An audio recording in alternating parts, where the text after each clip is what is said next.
1970년 4월 8일 서울특별시 마포구 창전동 와우산 기슭에 위치했던 와우 시민아파트 15동이 붕괴된 사고이다. 당시 서울은 급격한 도시 팽창으로 말미암아 전국 각지에서 일자리를 찾아 몰려든 사람들로 인구가 급증했지만 그에 비해 주택 상황은 열악하기 짝이 없었다. 때문에 많은 서울 시민들은 소위 판자촌이라 불리는 무허가 건축물에서 지내게 되었고 이는 빠르게 늘어나는 중이었다. 이런 상황에서 박정희 정부는 당연히 상황을 좋지 않게 여겨 판자촌을 정리하라고 명령했다.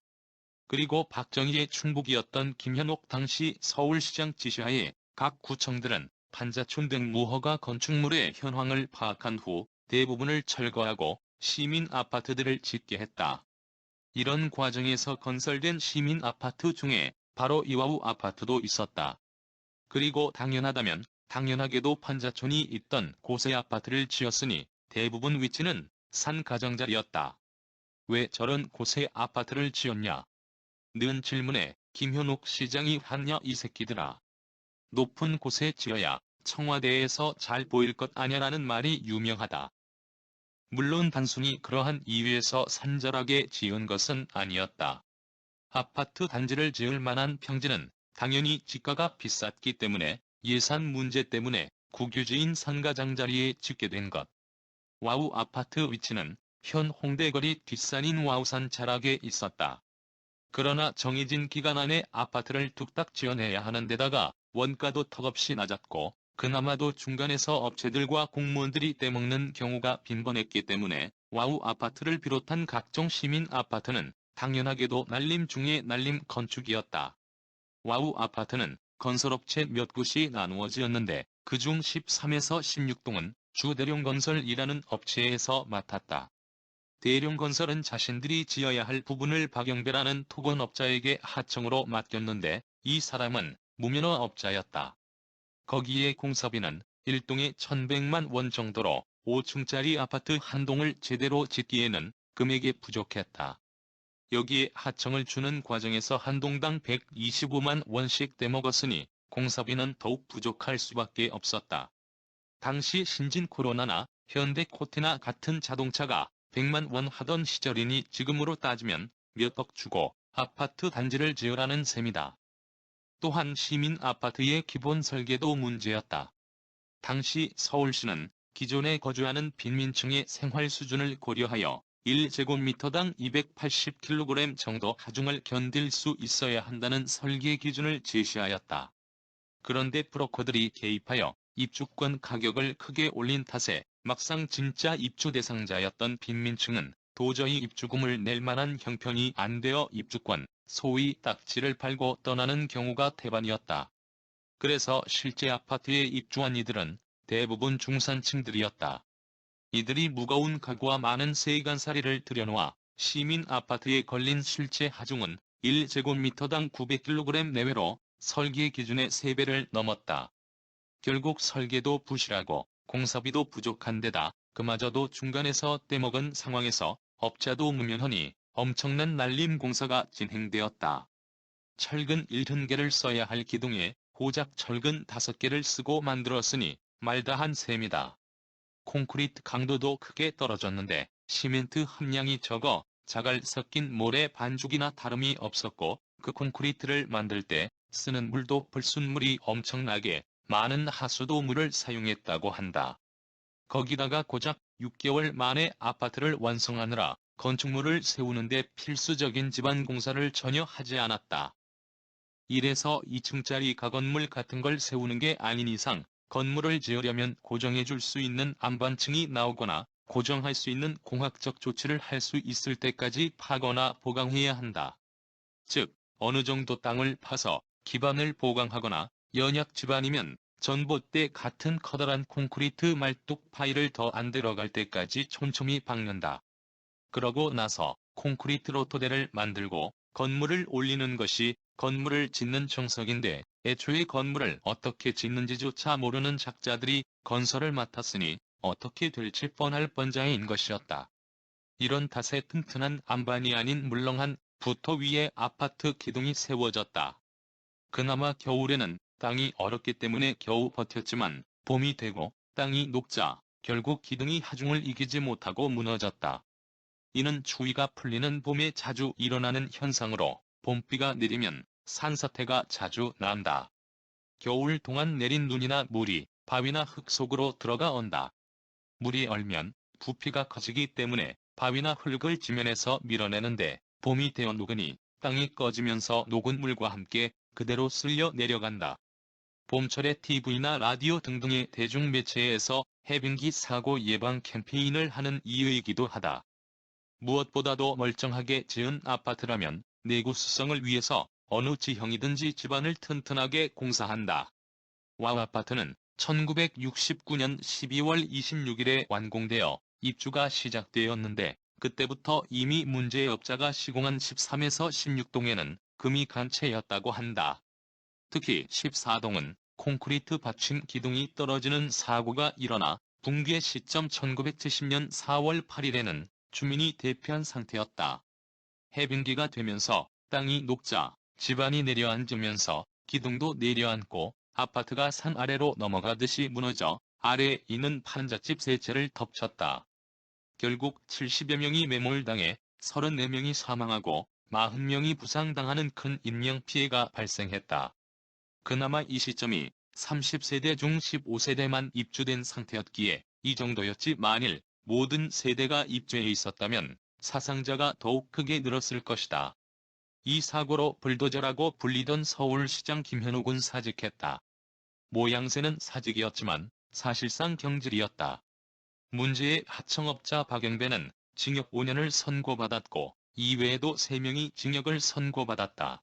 붕괴 직후 서독의 건축 전공대학원생들이 사고 원인을 분석하려고 시도하다가 난색을 띠고는 귀국했는데 그 이유가 아파트는 커녕 농가 헛간을 짓기에도 턱없이 모자란 자재로 어떻게 아파트를 지었는지 도저히 이해할 수가 없어서였다고 한다.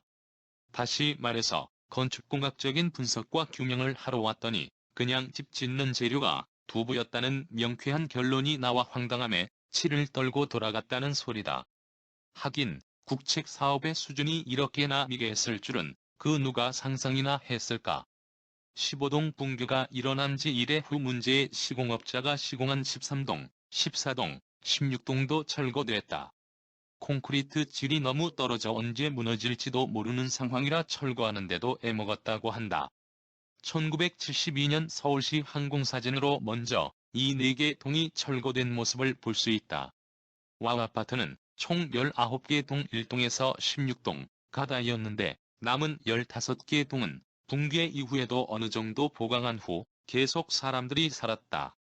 1976년과 1984년, 1988년과 1989년 4차례에 걸쳐 차례로 철거하고 1991년까지 마지막으로 남아있던 4개 동 3, 4, 5 가도 결국 철거한 뒤 남은 터에 공원을 조성했다.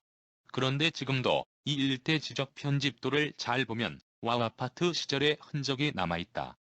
와우공원 북쪽에 집원 주소가 183에서 199 1-12동까지 여러 필지로 쪼개져 있고 남쪽으로도 200, 201, 다 동로 2개의 필지로 쪼개져 있는 것이 그 흔적. 다만 붕괴한 15동을 비롯한 13, 14, 16동은 곧바로 철거돼서인지 이 동들이 있었던 곳은 23임으로 한 필지로 되어 있다. 그리고 200번 집원 주소로 표시된 나동의 동쪽에도가 동이 더 있었는데 이 동이 부지는 현재 신촌구 어울림 아파트의 부지로 되어 있다. 와우 아파트 동부지 중에 유일하게 아파트가 들어선 곳. 당시 사고 현장 위치도를 보면 현재 와우산 공원 남쪽에도 동들이 있었는데 그쪽에 붕괴된 15동이 있었음을 알 수 있다. 해당 지도의 동위치와 현재 지적도 구획은 상술한 것처럼 필지가 바뀐 동들을 제외하고 대부분 일치한다. 게다가 아직도 이 구역이 제1종 일반주거지역으로 되어 있다. 따라서 이론적으로는 서울시가 부지를 매각한다면 아파트를 다시 지을 수도 있겠지만 참사가 일어났던 곳인 만큼 다시 아파트가 지어질 일은 없을 것이다. 이 사고 이후 아직 건설되지 않은 시민 아파트는 건설 계획이 모두 폐기되었고 짓고 있던 시민 아파트는 골조를 더 보강해서 완성했다. 사고 이후 시민 아파트는 434개 동이 완공된 상태였는데 안전도를 검사하자 무려 349개 동이 보수가 필요하다는 결과가 나왔다. 결국 쓸 만한 아파트는 계속 보수해서 쓰고 못 쓸 정도가 된 아파트는 하나씩 철거했다. 2019년 기준 서울 시내 시민 아파트 대부분이 철거되고 남은 것은 서월로 근처 회현 시민 아파트 한 동뿐이다. 무한도전 여드름 브레이크 특집 초반에 바로 그 아파트. 아파트 붕괴 사고 이후에 준공된 아파트라서 시민 아파트답지 않게 골조가 튼튼하다고 하다. 물론 그마저도 지은 지 50년이 넘은 탓에 몇 년 전부터 재건축이 논의되는 상황. 또한 아파트 대부분이 재개발 재건축되는 상황에서 유일하게 남아있는 70년대 구조형 아파트라서 영화나 드라마의 촬영지를 위시해 관광 명소 일종이 되지만 이것도 계속 노후화되므로 어떻게든 재건축하든지 아현동 남아현 시민아파트처럼 리모델링이라도 하든지 해야 하는 상황. 그러나 이미 서울시는 과거 약수 금호지역 재개발 지금의 남산타운 아파트 일대 당시 주민들의 반발에 관한 기억 때문인지 이 지역을 상대로 삼은 확실한 출구 전략도 나오지 않는 상황이다. 비슷한 시기 완공된 서대문 금화시민 아파트 재건축 때도 이것 때문에 내홍을 치른 서울시였기에 더욱 그렇다. 이 사고 탓에 아파트를 불신하는 감정이 팽배해지자 정부는 시범아파트라는 새로운 이름으로 중산층을 겨냥한 새로운 형태의 아파트를 짓기로 했다. 더욱 높고 더욱 쾌적하고 안전한 아파트를 목표한 것. 이에 여의도를 시작으로 시범 아파트들이 성공했다고 할 만하게 세워졌고 이것이 지금의 아파트의 전형이 되었다. 그렇기 때문에 와우 시민 아파트 붕괴 사고는 50년이 넘게 지난 지금도 대한민국 주거 역사에서 매우 중요한 사건이 되었다. 조성된 와우공원은 현재의 홍익대학교 뒤편에 바로 위치한다. 테니스 코트나 각종 헬스기구도 있고 밤마다 사람들이 운동하러 오는 좋은 근린 공원이지만 와우산과 바로 맞붙은 홍익대 시설물들 C동, I동, P동 등에서 가끔 귀신 목격담이 나오는 등 일종의 심룡현상 장소가 된 모양이다. 너무나 어이없는 사고 전말을 생각하면 이해할 만하다. 물론 근처 거주자의 말에 따르면 그런 거 없다. 이 사고 이후로도 대한민국의 건설업계는 별로 개선되지 않다가 결국 1990년대 다리가 무너지고 백화점이 무너지면서 정점을 찍고 말았다. 이 때문에 대한민국 내에서뿐만이 아니라 여러 나라에서 대한민국 건설사들의 신뢰도가 크게 추락했고 이 여파를 회복한 것은 2000년대 중후반이 되어서였다. 1980년대 반공 서적을 보면 북한에서는 철근 대신에 쌀이나무를 쓴 공법으로 건설하기에 1970년대 아파트 붕괴 사고가 나서 많은 사람이 죽었다는 서술이 있는데 당시 정부에서 고의로 유포한 낭설이었다. 이때까지는 남북한 간체지 경쟁이 계속되던 때였으니 물론 1990년대 이후 경제력이 악화된 북한에서 부실공사가 성행한 적이 있으며 2014년에 결국 일이 터졌다. 앵커 최일구가 와아파트에서 살았었다고 무릎팍 도사에서 이야기한 적이 있다. 안성에서 서울로 이사했던 당시에는 이미 와아파트 붕괴 사고가 일어난 후였지만 어린이의 눈으로 보기에도 당시 상황이 꽤 참혹했던 모양. 이때의 기억 탓에 MBC의 기자가 된 후 부실공사라면 눈에 불을 켜고 찾아다니게 되었다고 한다. 이 인연이었는지 최일구는 MBC에서 한강 교량의 보수관리 실태를 취재하게 되었고 보도한 지 1년 후 실제로 성수대교가 무너졌다. 사고 당일 MBC 뉴스데스크를 진행하던 엄기영 앵커의 극딜은 덤. 최일구는 성수대교 붕괴 이후 당산철교의 균열을 발견하여 당산철교로 올라가 직접 촬영하였고 결국 안전검사에서 딱 걸린 당산철교는 수도권 전철 5호선의 개통과 함께 철거 후 재시공이 결정됐다. 그리고 당산철교는 1997년 철거를 시작했을 때 기존 교량이 알아서 무너진 후 1999년에 다시 완공했다. 원래 1997년 3월에 철거를 시작하려고 하였으나 실제로는 이보다 2개월 앞당긴 1월에 시작되었다. 마치면서 세 마디 하자면 영상을 준비하면서 많은 생각이 들었습니다. 우리나라는 삼면에 바다가 있고 산맥이 북에서 남까지 튼튼한 허리 역할을 해주고 강산은 아름답고 물이 풍부하며 청정한 물을 먹을 수 있고 비옥한 땅을 지니고 있던 복받은 나라였으나 한말무능한 군주 때문에 일본에게 36년 동안 식민지 생활을 하면서 우리나라를 초토화시키는 일본의 지배 아래 살았다. 그러나 해방 후 무능한 이승만이 대통령이 되면서 유명 인사와 나라를 위해 싸웠던 김구 같은 인물들을 제거하고 남북을 갈라놓고 암흑한 나라로 만들고 결국 6.25 전쟁이 일어나 나라 전체가 참혹하게 망가지는 나라가 되었다. 그러나 우리나라 백성들은 자원도 없는 가운데 열심히 일하고 세계에서 가장 긴 시간의 노동을 하면서 자녀들의 교육에 열심을 다했다. 뛰어난 머리와 정밀한 손재주로 산업을 일으켰다. 박정희 독재 정권에서도 열심히 일하고 전두환의 폭정 속에서도 산업을 일으켰으며 무능한 노태우 정권에서도 열심히 일했다. 그러나 노태우 시절에 계획성 없는 시설 투자로 김영삼 대통령의 임기인 1993년 02월부터 1998년 02월까지 1998년 3월 28일에는 부산 구포열차 전복 사고가 났고 1993년 7월 26일에는 목포공항 아시아나 항공기 추락 사고가 났으며 1993년 10월 10일 서해 회리호 침몰 사고와 1994년 10월 24일에 성수대교 붕괴 사고, 1994년 12월 7일에 아현동 도시가스 폭발 사고, 1995년 4월 28일 대구 상인동 가스 폭발 사고, 1995년 6월 29일 삼풍백화점 붕괴 사고, 1997년 8월 6일 대한항공 801편 괌해 추락 사고 등이 일어났다.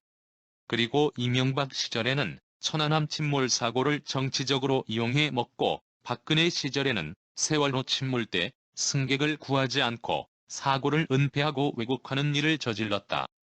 우리나라가 발전 과정에서 너무 빨리빨리 모든 일을 시행하면서 이번에 다루는 마포 와우 아파트 붕괴 사고를 다루다 보니 6.25 때문에 망가져 서울의 판자촌이 난무한 사진을 보고 마음이 아팠다. 처음으로 정부가 판자촌을 없애고 시민 아파트 건립을 시작하였고 붕괴 사고 원인은 시당국의 무모한 불도저식 개발 방법과 낮은 공사비 책정, 시공회사의 기초공사 허술, 짧은 공기 등의 부실 공사와 붕괴 위험 신고를 받고도 제대로 대책을 세우지 않은 마포구청과 경찰에 있었다. 이 사건으로 당시 서울시장이었던 김현옥이 인책을 받아 물러나는 등 정치적, 사회적으로 큰 파문을 일으켰다. 그러나 50년이 흐른 지금 2021년은 대한민국은 세계에서 가장 신뢰하고 정의로운 나라로 부각되어 선진국 대열에 들어서게 되었다. 이 모든 성과는 우리 국민들의 우수성과 노력 때문에 이루게 되었고, 특히 문재인 대통령이 외교적으로나 국내 정치에 모범을 보여서 코로나도 잘 극복하고 자주 오는 무역 보복에도 잘 대처해왔다. 그리고 요즘 아파트는 40층 이상의 고층의 화려한 실내 공간과 외모로 어쩌면 너무 사치스러워 보일 만큼으로 발전해왔고, 아파트 건설이나 건축 분야 및 토목건설, 도시건설, 조선기술, 항공기술, 미사일 기술, 잠수함 기술, 우주항공 기술, 자동차 기술, 반도체 기술, 석유 정제 기술 등 모든 분야에서 세계적으로 발전되었다. 그러나 오직 바뀌지 않는 분야가 있는데 그 중에 검사와 판사, 조중동을 비롯한 편파 방송 및 편파 여론조작 언론, 그리고 국민을 개, 돼지, 바보로 여기는 국진당의 거짓과 횡포로 이 나라가 위기에 처해 있다. 거짓말쟁이들이 서울시장과 부산시장을 하고 10가지 이상의 죄로 의심을 받고 검찰 생활 때 각종 비리를 저질렀던 윤석열이 국민의 대통령이 되겠다고 설치고 있다. 한심한 인간이다. 우리는 각성을 해야 한다. 이완용 같이 나라를 일본에 팔아먹는 자들이 되지 않고 이렇게 발전해와 선진국 대열에 참여한 대한민국을 만들기 위해 이명박과 박근혜와 같이 과거로 돌아가는 일이 없도록 대통령을 잘 뽑아야만 한다. 토착 외구당을 영원히 지구에서 사라지게 노력해야만 힘센 대한민국을 우리 후대에게 물려줄 수 있을 것이다. 긴 시간 시청하여 주셔서 감사합니다. 마음에 드시면 좋아요와 구독 꼭 부탁해요.